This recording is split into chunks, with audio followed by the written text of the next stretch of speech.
La Voz de América presenta.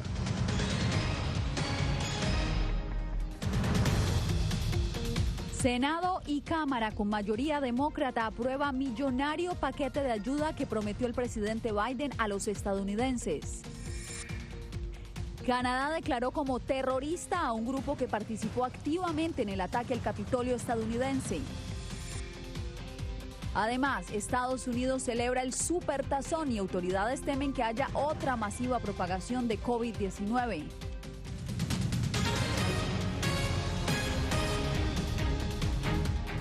Bienvenidos, comienza El Mundo al Día, soy Yasmín López. El presidente Joe Biden logró que el Congreso aprobara este viernes su plan de rescate económico para hacer frente a la crisis generada por el COVID-19 en el país. En vivo nos acompaña Jorge Agobián. ¿Qué representa este paso para la administración y para los estadounidenses? Jorge. Yasmín, para la Casa Blanca tiene dos significados. Por un lado, un paso para los planes de la administración de comenzar a abordar la pandemia, entre ellos con la vacunación de al menos 100 millones de personas en los próximos meses. Pero también una lluvia de criticismo por parte de los republicanos que esperaban que este proyecto de ley fuera apoyado de manera bipartidista, algo que no ocurrió en esta oportunidad. Para los estadounidenses significa ayuda en camino como parte de esta estrategia de la Casa Blanca para paliar la pandemia de coronavirus. Con moderado optimismo, el presidente Joe Biden se dirigió este viernes a los estadounidenses tras lograr la aprobación parcial en el Senado de su proyecto de rescate ante la crisis económica y sanitaria por la pandemia. Les he dicho a republicanos y demócratas que prefiero trabajar juntos, pero si tengo que elegir entre ayudar ahora mismo a los estadounidenses que están sufriendo tanto y empantanarse en una larga negociación o llegar a un compromiso de un proyecto de ley, esa es una elección sencilla. Voy a ayudar al pueblo estadounidense que está sufriendo ahora. Si bien la noticia es esperanzadora para millones de estadounidenses que esperan cuanto antes alivios sustanciales del gobierno, la aprobación parcial del proyecto no obtuvo ningún voto de apoyo republicano. Algunos republicanos de la Cámara de Representantes, como Jim Jordan, consideran que no se necesita gastar 1.900 billones de dólares. Sin embargo, para los demócratas representa un camino libre para enviar el proyecto a la Casa Blanca para su promulgación. Pero el propio presidente advirtió que esta no es la solución para rescatar la economía de la profunda crisis en la que se encuentra. No es una hipérbole, es un hecho. Estaremos en una situación que nos tomará un largo tiempo. El país experimenta un estancamiento económico. Según el reporte de enero publicado este viernes, la tasa de desempleo cayó 4 puntos con respecto a diciembre y solo 39 millones de empleos fueron creados en ese lapso. Solo 6.000 empleos del sector privado han sido creados y a ese ritmo tomará 10 años antes de que lleguemos a un completo número de puestos de trabajo. Y a pesar de que en el Senado no obtuvo ningún voto republicano ese proyecto de ley, pues los republicanos en esa Cámara hicieron algunas enmiendas al proyecto, entre ellas que el cheque de estímulo para los estadounidenses llegue solamente para las personas más necesitadas. Yasmín. Jorge, gracias. Y es que el proyecto de ley que aprobaron en el Senado esta madrugada y en la Cámara de Representantes esta tarde garantiza significativos alivios para los bolsillos de millones de estadounidenses impactados por la pandemia del coronavirus. Jacopo Luzzi nos cuenta en detalle lo que está en juego en esta legislación activamente promovida por el presidente Biden. Adelante, Jacopo. Yasmín, el proyecto es ambicioso, pero con mayorías demócratas en el Senado y en la Cámara de Representantes, el presidente pudo prometer a los estadounidenses que recibirán ayudas. Sin embargo, los más ricos, como quisieron los republicanos, podrían no recibir nada. El paquete también financia el programa para enfrentar de manera efectiva la pandemia, mejorar la distribución de vacunas y aumentar el número de pruebas de coronavirus. El liderazgo demócrata aseguró que se están moviendo los hilos con mayor sentido de urgencia, pues de no actuar con premura, porque la recuperación económica tambalea con un crecimiento del empleo calificado por expertos como anémico. A las 5:30 de la mañana, después de una maratónica sesión de 15 horas en la que se hicieron 800 enmiendas, el Senado finalmente aprobó el $1.900.000.000.000 que el presidente Joe Biden pedía desde el comienzo de su presidencia en ayuda para los estadounidenses más necesitados. Con el voto de desempate de la vicepresidenta, el proyecto fue aprobado en el Senado con 51 votos, pues todos los republicanos querían reducir esta cifra a un tercio. Tenemos la oportunidad de darle esperanza al pueblo estadounidense y restaurar la fe en nuestro gobierno. El proyecto de ley, aprobado también horas más tarde en la Cámara, permitirá enviar cheques hasta de $1.400 a millones de estadounidenses con ingresos inferiores a los $75,000 anuales. Además, se creará una nueva forma de asignaciones por hijos entre las familias con menores ingresos y se extenderán las ayudas para los desempleados. Lo que sí quedó por fuera fue el incremento del salario mínimo a $15 por hora, por lo menos hasta el 2025. A pesar de las numerosas enmiendas, el proceso dejó prácticamente intacto el plan del presidente Biden, no obstante la oposición republicana. Están tratando de revertir lo que adoptaron anteriormente junto con nosotros de forma bipartidista. Lo más probable es que lo estipulado se someta a un proceso de conciliación que implicará modificaciones, aunque no se prevé que ellas sean de fondo para los bolsillos de los estadounidenses. Si bien la medida no tiene aún fuerza de ley, la rápida acción de los demócratas allanó el camino para el siguiente paso en el proceso de conciliación del presupuesto entre la Cámara y el Senado. Jacopo Luzzi desde Washington, D.C., gracias por el reporte. Y ahora pasamos a otra información. Participar en el ataque al Capitolio estadounidense le costó al grupo Proud Boys, o Chicos Orgullosos, ingresar a la lista de terroristas de Canadá. Sus integrantes siempre negaron identificarse con movimientos ilegales de ultraderecha, pero la determinación de la justicia canadiense señala todo lo contrario, como nos explica Laura Sepúlveda.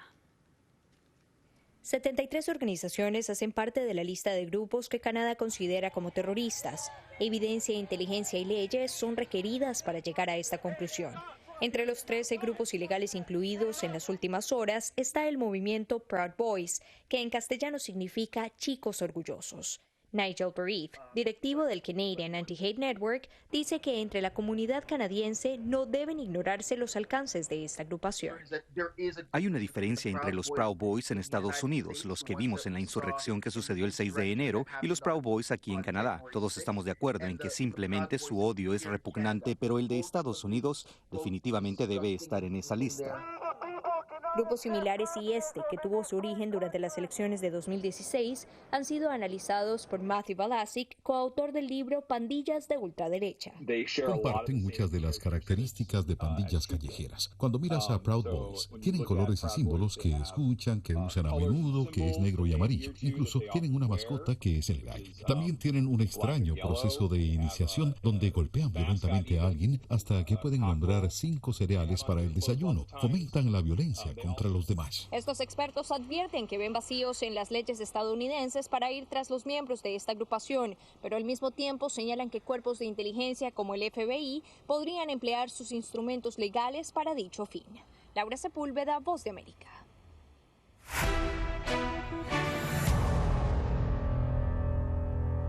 Estados Unidos se prepara para celebrar el Supertazón este domingo y las autoridades temen que el evento deportivo dispare aún más los contagios, especialmente en este momento, cuando el país superó las 455,000 muertes por la pandemia.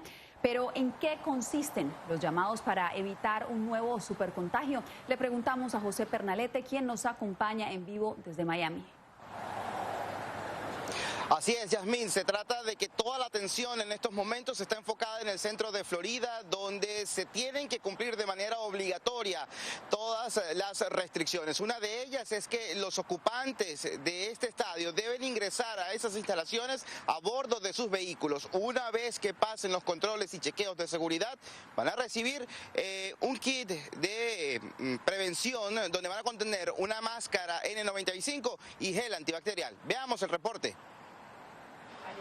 En Estados Unidos, la cifra de fallecidos a lo largo de la pandemia ha llegado a 455.875, de acuerdo con la más reciente actualización de cifras presentada por la Universidad Johns Hopkins. Pese al reciente declive de esta curva, la misma base de datos registró más de 5.000 muertes en todo el país en las últimas 24 horas. En entrevista con La Voz de América, el director del Instituto Nacional de Enfermedades Infecciosas y Alergias, Anthony Fauci, destacó la importancia de seguir vacunando a las personas de manera masiva y alcanzar el nivel de inmunidad de rebaño lo antes posible. Creo que sí. Si conseguimos que se vacune a la inmensa mayoría de la población, creo que sigue siendo una estimación.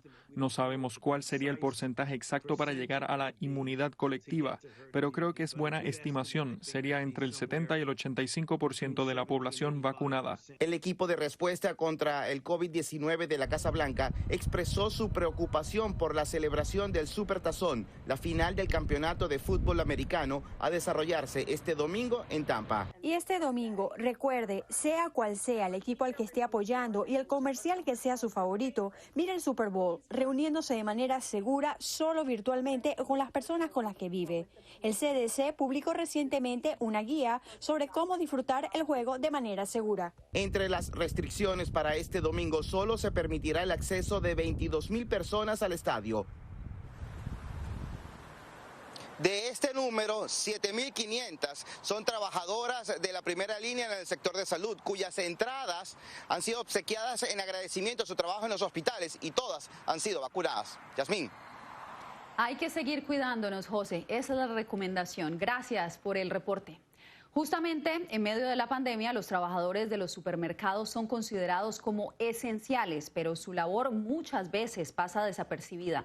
Aún así, ellos continúan arriesgando su salud a diario, como le contaron a Adriana Arévalo en Las Vegas. Nubia Ruiz es coordinadora de cajeras en un conocido supermercado de Las Vegas. Su trabajo no le permite aislarse en una oficina. Al contrario, debe estar en contacto directo con clientes y otros empleados de la tienda. Sin embargo, dice que a diario se llena de fortaleza para llegar a trabajar porque sabe que su labor es necesaria para la comunidad y para su familia. Todos tenemos en la mente que somos trabajadores esenciales. También depende nuestra familia de este trabajo. Entonces es como el ponerlo en la mente. Más que el miedo, saber que podemos atenderle a la gente que también está buscando nuestro servicio.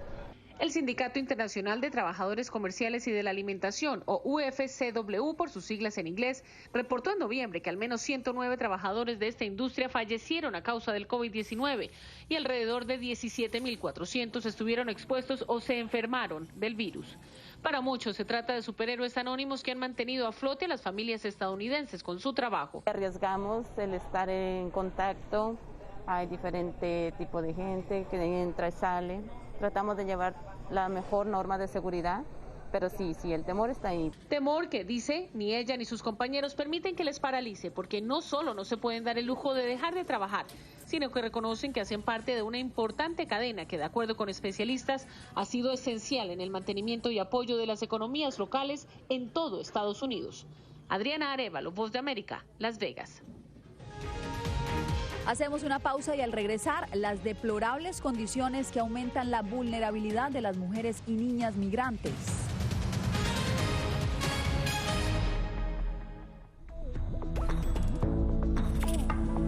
Con los niños en casa accediendo a Internet a diario para cumplir con sus compromisos escolares, su protección debe convertirse en una prioridad. Por ello, en esta segunda parte, la profesora de la escuela digital Nikos Little School les trae algunos consejos para minimizar los riesgos.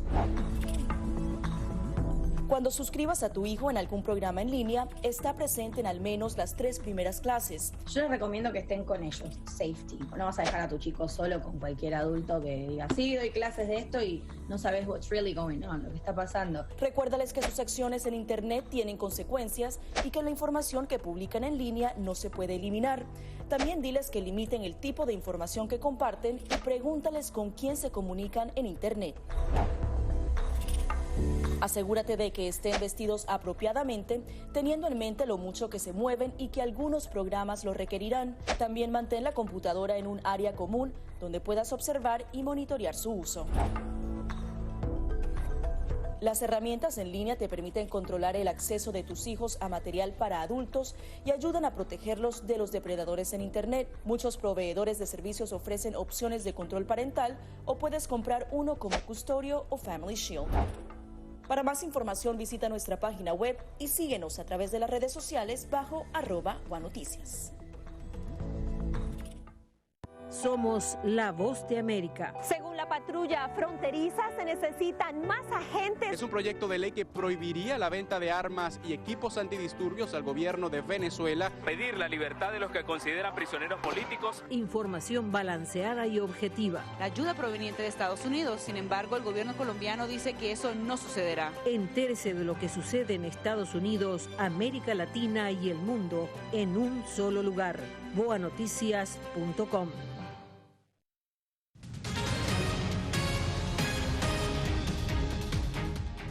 Cada vez más, las migrantes venezolanas son expuestas a delitos como la trata de personas, la violencia sexual y explotación laboral. Así lo denunciaron defensores de derechos de la mujer en Venezuela. Adriana Núñez Rabascal nos cuenta que los índices de feminicidio también están relacionados con la problemática.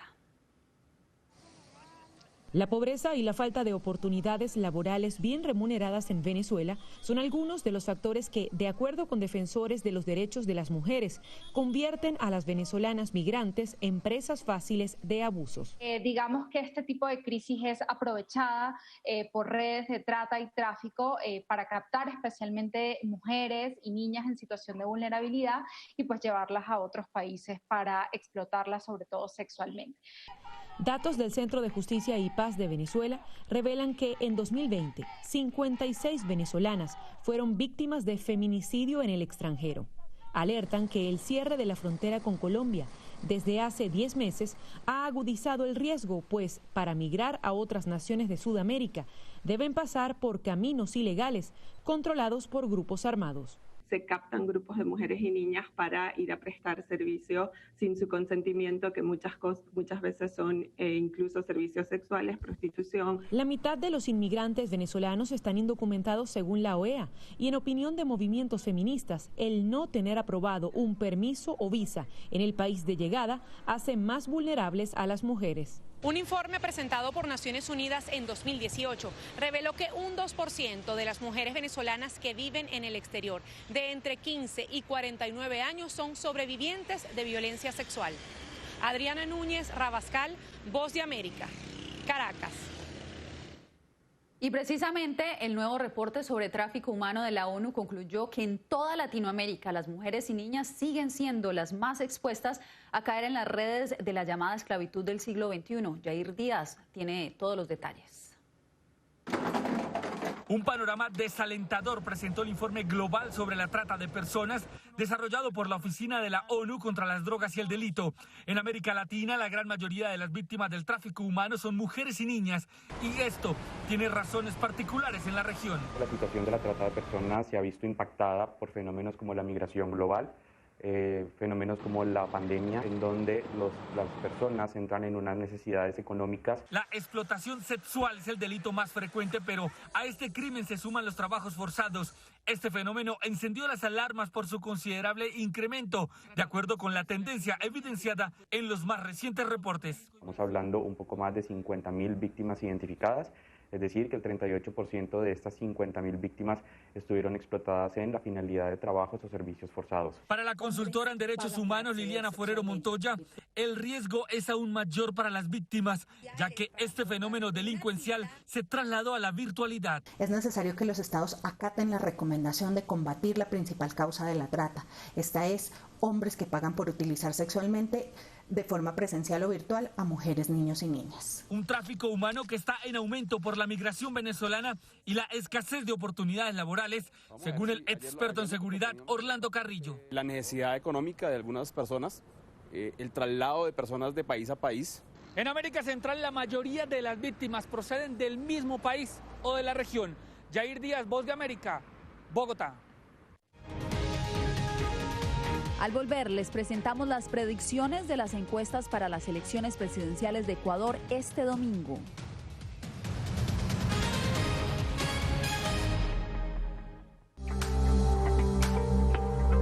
En medio de la pandemia del COVID-19, muchos quieren saber cómo darle una mano a su sistema inmune. El que va a realmente combatir el coronavirus es nuestro sistema inmune, que es nuestro sistema de defensas que va a luchar contra el virus cuando aparezca. Aquí te damos 5 consejos sencillos para mantener tu sistema inmunológico funcionando de manera óptima. Consume una dieta rica en frutas y verduras que incluya alimentos con un alto contenido de vitaminas A, B, C, D y E, así como los minerales hierro, zinc y selenio. Una alimentación saludable reduce el riesgo de adquirir enfermedades crónicas, también reduce la probabilidad de depresión y ansiedad. No solo mejora tu perfil cardiovascular, sino que también reduce la presión arterial y ayuda a controlar el peso. La OMS recomienda unos 30 minutos al día, incluso repartidos entre 3 sesiones. Muchos entrenadores ofrecen ahora cursos en línea, a veces incluso gratis. Mientras dormimos, se reparan las células, se eliminan las toxinas, se procesa la información y se fortalece nuestra memoria. Para la mayoría de las personas, de 6 a 9 horas de sueño son suficientes. Lávate las manos con frecuencia, por lo menos durante 20 segundos. Asegúrate de hacer el proceso bien, frotando todas las partes de ambas manos y muñecas. Las antibacteriales funcionan mejor si contienen un alto porcentaje de alcohol. Las funciones metabólicas dependen del agua. Consume alimentos ricos en agua como frutas, verduras y sopas. El té y el café son diuréticos, así que no cuentan en la dosis. Para más información y recursos, visita nuestra página web y síguenos a través de las redes sociales bajo @OneNoticias.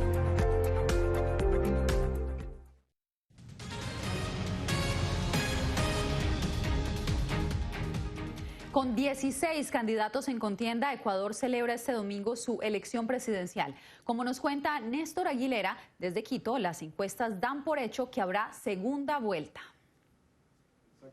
Un expresidente, un cantante, un pastor, empresarios, políticos ya conocidos y otros nuevos.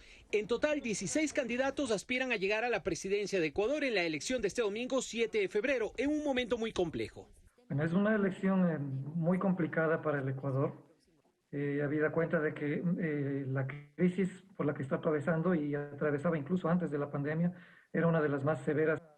El consultor político Gustavo Ich llama la atención sobre la fragmentación del voto y alerta que ninguno de los aspirantes genera un nivel de adhesión emocional indispensable en una campaña electoral, lo que sumado a otros factores podría complicar la gobernabilidad. Lo grave es que cualquiera que gane las elecciones en estas circunstancias va a ganar con un nivel de escepticismo, de incredulidad, de falta de respaldo. 3 aspirantes acaparan las preferencias de las encuestas. Andrés Arauz, economista por la Universidad de Michigan y exministro Rafael Correa, Guillermo Lazo, empresario, y Yacu Pérez, representante del sector indígena.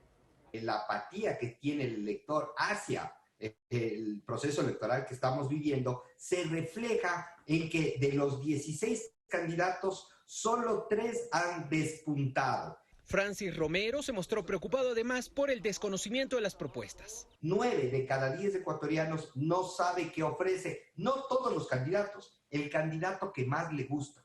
En caso de que ninguno de los aspirantes alcance el 40% de los votos válidos y una diferencia de al menos 10 puntos respecto al segundo, los ecuatorianos deberán participar en una segunda vuelta electoral programada para el 11 de abril próximo. Néstor Aguilera, Voz de América, Quito. El sector empresarial nicaragüense advirtió que su país podría ser expulsado del sistema financiero internacional.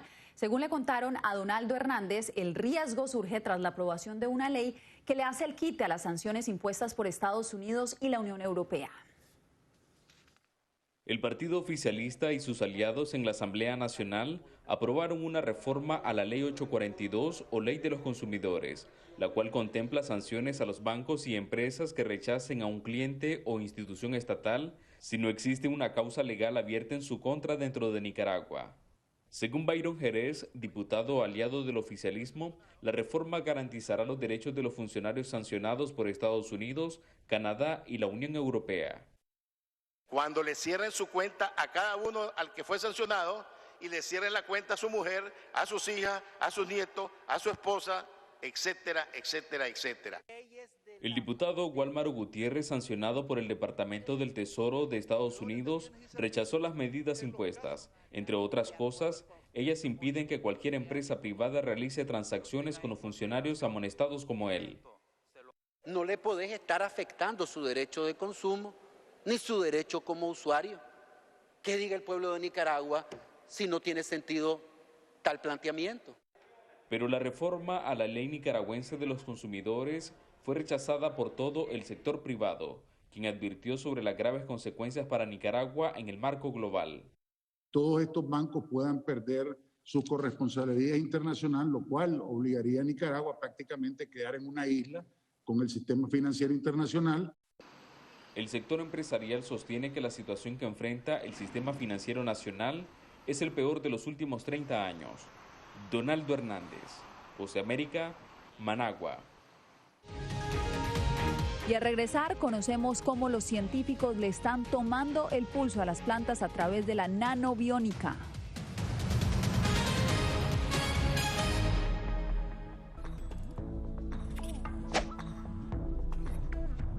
Aunque antes no hiciéramos deporte, en nuestro día a día veíamos mucho movimiento, teníamos mucho movimiento en cuanto a ir al trabajo, ir a buscar a los niños al colegio, ir a la universidad, que ahora realmente no tenemos, entonces lo debemos reemplazar por una horita de deporte al día.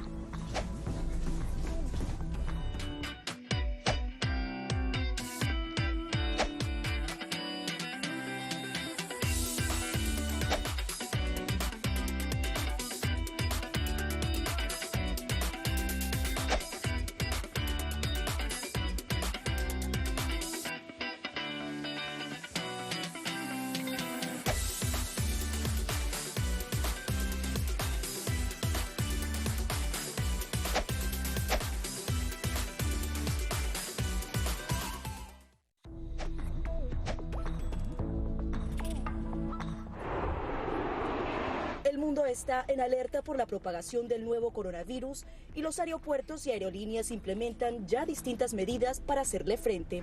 Aquí te traemos algunos consejos para prevenir el contagio durante un vuelo. Vacunarse adecuadamente ayudará a evitar contraer una enfermedad infecciosa que debilitaría el sistema inmunológico y podría conducir a la contracción de otras enfermedades como el coronavirus. Este virus puede durar en superficies como bandejas, pantallas, manijas de puertas y grifos, pero un lavado correcto de manos con desinfectante o jabón lo matará. Además, un estudio de la Universidad Emory reveló que las personas que se sentaban en los asientos de las ventanas tenían menos contacto con personas potencialmente enfermas.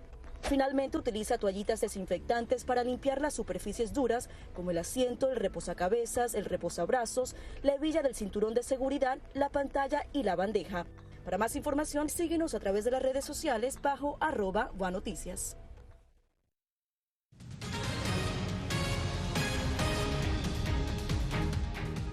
El desarrollo de una tecnología llamada nanobiónica vegetal está transformando a las plantas en sensores de la tierra. Alonso Castillo entrevistó al autor de la investigación y nos cuenta de qué se trata. A través de la nanotecnología, las espinacas y otras plantas se están transformando en sensores químicos que pueden detectar desde explosivos hasta tomar muestras de agua subterránea, le dijo a La Voz de América el doctor Michael Strano, investigador en el Departamento de Ingeniería Química del Instituto de Tecnología de Massachusetts, MIT. La tecnología funciona insertando partículas muy pequeñas en una planta viva. Podemos conectarlo con una señal de infrarrojos y eso va a tu celular. Los nanotubos de carbono son insertados dentro de las hojas de las plantas que emiten señales. El académico agregó que utilizar a las plantas como sensores brinda un enorme beneficio a la salud pública. Nos interesamos mucho en detectar toxinas particulares en el suelo. El arsénico es un gran problema en la producción de alimentos en el mundo y es muy tóxico para el cuerpo humano. Las plantas también pueden detectar sequías, cambios en la temperatura y codificar las bacterias con las que el suelo se podría estar infectando, afirmó el investigador. Creemos que una tecnología como esta realmente podría ayudar a mantener seguro el suministro de alimentos, puede tomar medidas para prevenir la contaminación. Los sistemas electrónicos en las plantas generan beneficios para la salud, la energía y la sustentabilidad del medio ambiente, concluyó el químico. Alonso Castillo, Voz de América, Miami. Y cerramos esta semana con la imagen de cientos de perros discapacitados que, corriendo tan rápido como sus sillas de rueda lo permiten, salieron a dar su paseo diario en Chonburi, una provincia de Tailandia donde está ubicado su refugio. Al menos 600 caninos víctimas de accidentes son cuidados en este lugar, que ha afrontado también los severos efectos de la pandemia. Con esto nos despedimos. Feliz fin de semana.